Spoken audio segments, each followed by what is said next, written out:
So is it visible? Yeah, we can see it. I hope that I'm Could you- audible. Yes, you are audible. We can hear you. Okay, thank you. Uh, So first of all, thank you for inviting me here.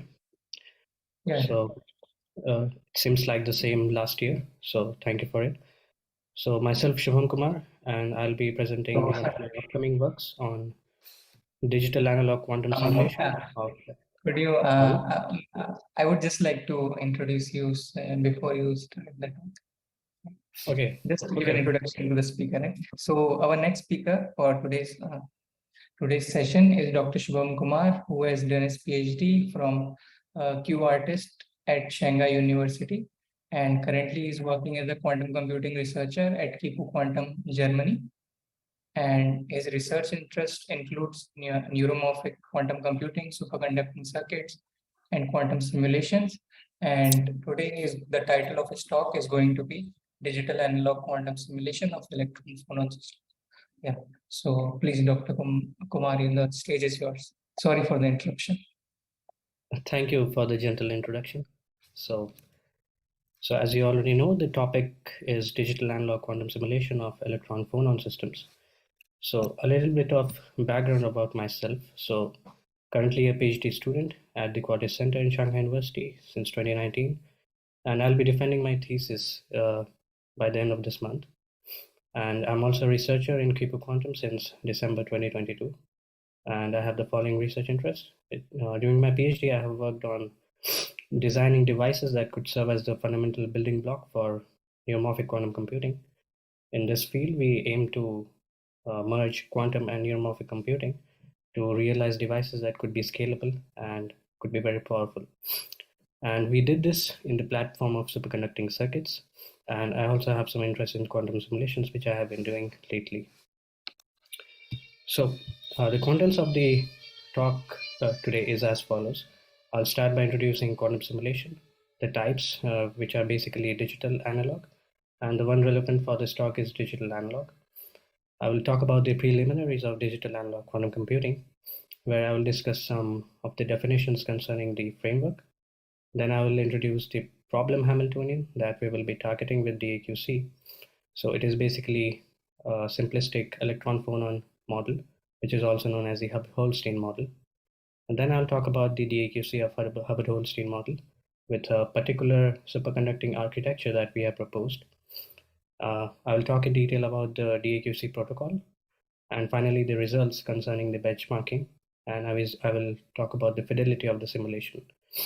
I will end this talk with some summary and some challenges that could come up in the future. So starting with quantum simulation, what we try to do here is we try to encode the problem Hamiltonian into the subspace of a controllable quantum system, and we try to study their dynamics. And we resort to quantum simulation because quantum systems in general are not solvable on classical computers owing to the large Hilbert space dimension. So basically quantum simulation is of two types, comprising digital and analog, where in the digital we try to encode the problem Hamiltonian into the qubit subspaces of the quantum platform we have been provided. And in the analog, we try to harness the natural intrinsic dynamics of a physical quantum simulator in order to reach the target Hamiltonian. So we basically engineer the quantum platform in order to reach the target Hamiltonian. With these two methods of simulation, there are certain pros and cons. So in the digital, what we have is it is quite flexible to simulate different problems of interest, but it is quite prone to errors and is very resource consuming. In the analog, on the other hand, we have that it provides us some robustness towards errors, since we try as much as possible to emulate the target Hamiltonian. We try to engineer the system as much as possible, closer to that system. But it is not so flexible to solve different problems of interest, since if you design a quantum simulator suitable to a specific problem, it could be very difficult to engineer it for different problem to be solved. So in order to circumvent these two drawbacks, we resort to proposing digital analog quantum computing, where we try to combine digital pulses with the natural interactions provided by the quantum device. And with this, we aim to reduce the errors as compared to the digital case. the purely digital simulation, and we also try to improve flexibility as compared to the analog one. So before going into DAQC, there are certain resources that are very relevant and important. So the first one is an experimental paper on the simulation of Holstein model in trapped ions, which came out in 2012. So though the paper is titled as digital quantum simulation, it is actually a digital analog method because the authors utilize the intrinsic dynamics of trapped ion systems in order to have a very accurate simulation of the Holstein model with a high fidelity. So after this, we have a proposal, an interesting proposal with superconducting circuits on doing quantum chemistry and studying charge transport of biomolecules. And this was proposed with a hybrid qubit bosonic architecture. And this is quite relevant for this talk.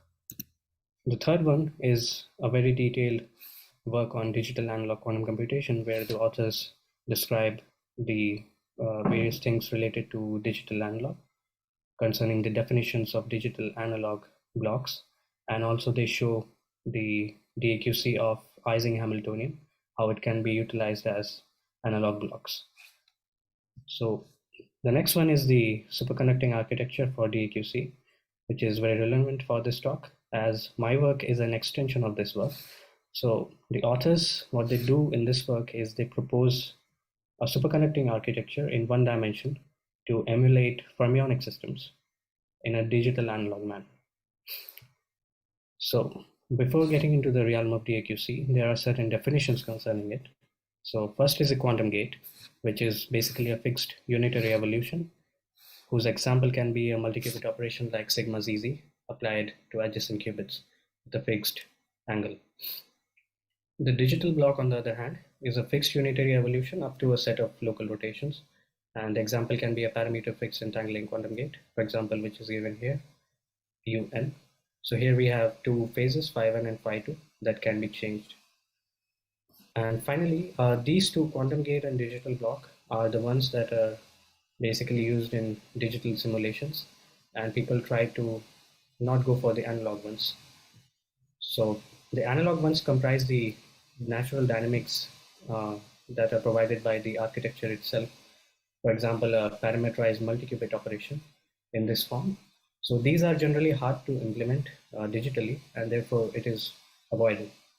So in DAQC, what we try to aim is use these interactions naturally and not to digitize them. So these studies were carried out from the following reference. So now the problem Hamiltonian that we wish to tackle using DAQC is a simplistic one-dimensional electron-phonon system, also known as the Hubbard-Holstein model, which is nothing but a Hubbard model, which consists of electrons at each site, which can tunnel to their adjacent sites with a rate j. And it is also possible that in one site, there can be two electrons with opposite spins interacting with a Coulomb repulsion of u. And they each electron at each site is interacting locally with a bosonic mode with a strength G. And this whole system is called as a Hubbard-Holstein model. So the Hamiltonian corresponding to this has a form given by this equation, where the first term is the tunneling term, comprising terms like b dagger b, where b dagger b are the respective creation and annihilation operator for the fermions. And it has a dependence on the spin index, sigma, which comprises of up and down spin. The second term is the Coulomb repulsion, which consists of n. N is the number operator for the fermions. The third term is the free phonon terms, originating from these bosonic modes. And finally, we have the fermion-boson interaction term. So in order to simulate this problem using a quantum simulator, the first task that we do is map it into a spin model so that we can suppress the spin index.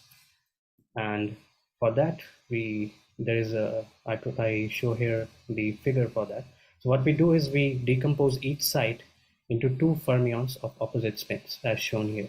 So the sites are represented by colored boxes. Here I have shown two. So we have two fermions in each site interacting with a strength U, which is a Coulomb repulsion. And these fermions can tunnel to the other side. site with a rate -j, and each site is interacting with a local bosonic mode with a strength G. And this is extendable to n sites, and with n sites we have 2n number of fermions. And in this case I have omitted the bosonic modes just for simplicity. So when we do this mapping, we can obtain the Hamiltonian to look like this form, where since we suppress the spin index, we have extra indexes concerning the fermions. So the first term, for example, we have the fermions tunneling from one side to the other. So the index runs from J1 to 2n minus 2. And given that the B dagger B has indexes ranging from J to J plus 2, the interactions. So the second term is the Coulomb repulsion, which happens between two adjacent fermions, and therefore the index J plus 1, and it starts from 1 and goes until 2n minus 1. The final term consists of the free phonon terms and the phonon-boson interaction term. And since these are inter-site interactions, local interactions, so therefore the index runs from 1 to n. So in order to simulate this on a quantum simulator, we perform an encoding using Jordan-Wigner transformation, which transforms the fermionic operator into the quantum gates via this relation. And when we do this, we can obtain the target Hamiltonian with different components such as exchange interaction, Coulomb interaction, phonon and electron-phonon terms given by the following. The first one is the exchange term. So this is a bit complicated, but it basically contains a 2-qubit XX gate, an XY gate, the YY gates, and the YX gates. On the other hand, the Coulomb terms consist of sigma z interactions with the adjacent qubits and a free sigma z term. It has a free boson term, and finally an electron-phonon term given by this equation. So in order to simulate this target Hamiltonian in a convenient way, we propose a superconducting architecture that could be suitable for this one-dimensional electron-phonon system. So this looks like this, where each site is now indicated with a color. So the blue color corresponds to the first site, the red color is the second site, and so on. It goes until infinity. And each site consists of 2 qubits emulating 2 different fermions, and they are coupled with a resonator that emulates a bosonic mode. And these 3 circuit components are flux controlled via this squid. So we just apply fluxes to the squid and control the interactions. So in superconducting circuits, these macroscopic parameters allow us to tune the interactions so that we can either turn on or turn off some specific interactions in order to reach the target Hamiltonian. So as an example, I show the simulation of a 2-site Hubbard-Holstein model. So for the 2 sites, we have just 4 qubits, 2 qubits for each site, and 2 resonators with 1 resonator at each site. And a rough diagram for the Hubbard-Holstein model would look like this, which consists of 4 fermions, with the first 2 comprising the first site and the last 2 comprising the second site. And here also the bosonic modes have been omitted for simplicity. So what do we obtain by this superconducting architecture are the interactions sorted out as analog blocks and the digital blocks, where the analog blocks are the natural interactions that are provided by the architecture, and these are the electron-phonon terms plus the free energy of the phonons, which is represented by this unitary. So it's like in the form of a Trotter step. So the form e to the power minus IHT, where H is the phonon qubit coupling and the free phonon terms.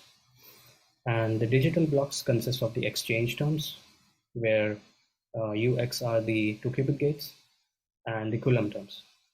So these are the final terms, which are actually reached by applying some digital pulses on the already existing interactions that are provided by the architecture. So these are the same interactions that were found in the mapping of the Hubbard-Holstein model. So the complete DAQC protocol, in order to simulate this, can be summarized in the form of a quantum circuit. So here I show a quantum circuit with 6 registers. The first 2 are corresponding to the phononic modes with n levels each, and the last 4 are the qubit modes. So here, the colored quantum gates represent the natural interactions that are provided by the superconducting architecture. And the non-colored ones are the digital pulses that we apply. And this, there are two parts, the digital and the analog blocks. This part is called digital, and the analog blocks are the ones containing the phonon terms and the qubit-phonon interaction terms.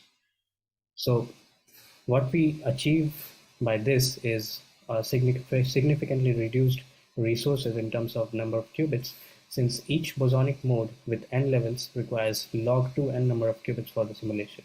So we are saving these many number of qubits in the simulation, as this analog block in one trotter step for represented for one trotter step is completely provided by the architecture itself. So benchmarking. So for the results, we use the fidelity of the simulation to benchmark this protocol. So here I show the fidelity of the digital and the DAQC in order to compare them. So the fidelity is with respect to the exact simulation. So there, the error is in both. The error is present in both of them. But as we can see, the DAQC outperforms the digital by a very large margin and is quite accurate. So this is for 20 trotter steps with the following system parameters, and the initial state being half film. And we truncated the resonators to 8 levels, and this provides a sufficiently reasonable approximation to study the dynamics. And the time is in units of 1 by the tunneling rate. The DAQC simulation were carried out using QTIP, and the digital simulation was carried out using Bosonic Qiskit, which is a software which was released just last year, which facilitates the simulation of hybrid qubit bosonic systems. So, summary. So what we achieved is that we proposed DAQC for electron-phonon systems in superconducting circuits. And this device is designed via qubits coupled with resonators in a 1D chain, and can be extendable to either 2D or 3. It can be extendable to 2D. Then what we have is this device provides us with analog interaction in terms of the qubit resonator coupling, and thereby it reduces the resource cost for quantum simulation. We also find that the DAQC outperforms digital simulation, and we save like log 2n number of qubits per bosonic mode for the simulation. Furthermore, given that this architecture is quite simple, it could be interesting to explore quantum chemistry problems and materials using this co-design approach. So until now, everything was fancy and quite promising, but there are still some challenges ahead. So what we are currently facing is implementing DAQC in different hardwares. So this is quite challenging because each hardware has their own specifications, and therefore we need to check what are the possible digital blocks in each architecture and what are the possible analog interactions that can be provided in each architecture. So based on that, there could be specific problems that could be solved in different hardwares. And this is what we are investigating now. Then, given this, implementing different problems of interest could be challenge. For example, in our DAQC protocol, we can reduce the electron-phonon system into electron-electron system by just switching off the electron-phonon terms. It can be done in superconducting circuits, but maybe it cannot be possible in different hardwares. So it could be challenging to simulate different problems of interest. And finally, if we want to tackle industry use case problems for concerning large systems, it could be a challenge to implement proper error correction code, since the error bar would increase with the size of the system. So that was all from me. Thank you. So if there are any questions, please let me know.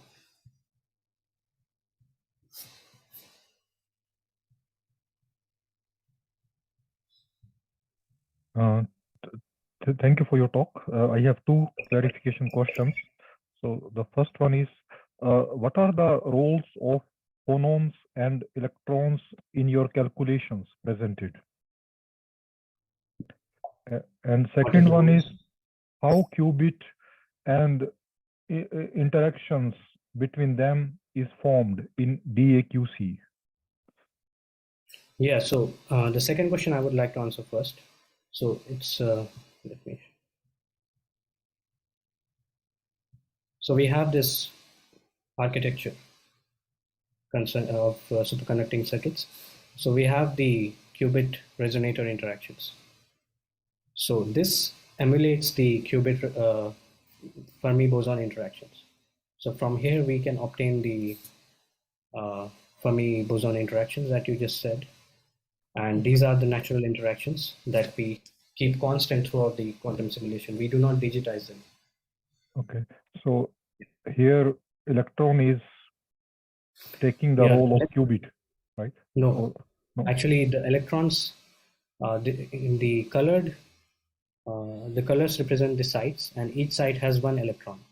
Okay. So each site, there is a possibility of having two opposite pair fermions in each site.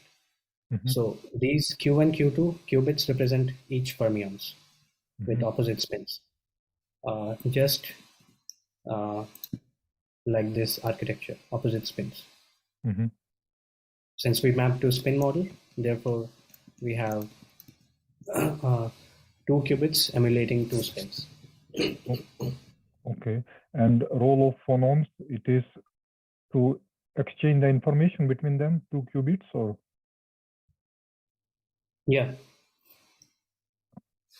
So in this case, we have the our only task was to reduce the resource cost and reach a high fidelity simulation with this architecture, because this is even very hard to reach with a digital simulation. Yeah. And, so for this reason, we proposed the EQC in superconducting circuits, utilizing the natural interactions in the form of Fermi boson interactions, like the qubit resonator interactions. Yeah. So spins are mapped to electrons, or what? Sorry? Spins are mapped to electrons, or what? Because yeah, if, yeah, the spins are mapped to the qubits, but the phononic modes are not mapped. They are kept as it is. Okay. So like, sorry. Yeah. So here is the here is the mapping. So we map the fermionic operators to the gates, quantum gates, and we keep the bosonic modes as it is. And where is the coupling between these fermions? Sorry? Coupling between the fermions, it is... Yeah, we can play around with these parameters as much is allowed with the superconducting hardware. So that information I haven't put, given the length of the talk, and also we have done a patent for this, so I need to update the patent before showing anyone. Okay, clear. Thank you. Okay.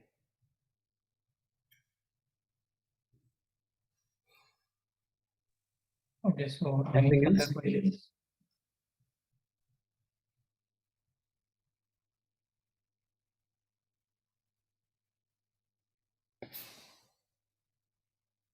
So I may stop share. Okay, so if there are no further questions, we would like to thank the speaker for a very nice talk. Yeah. Okay, so we have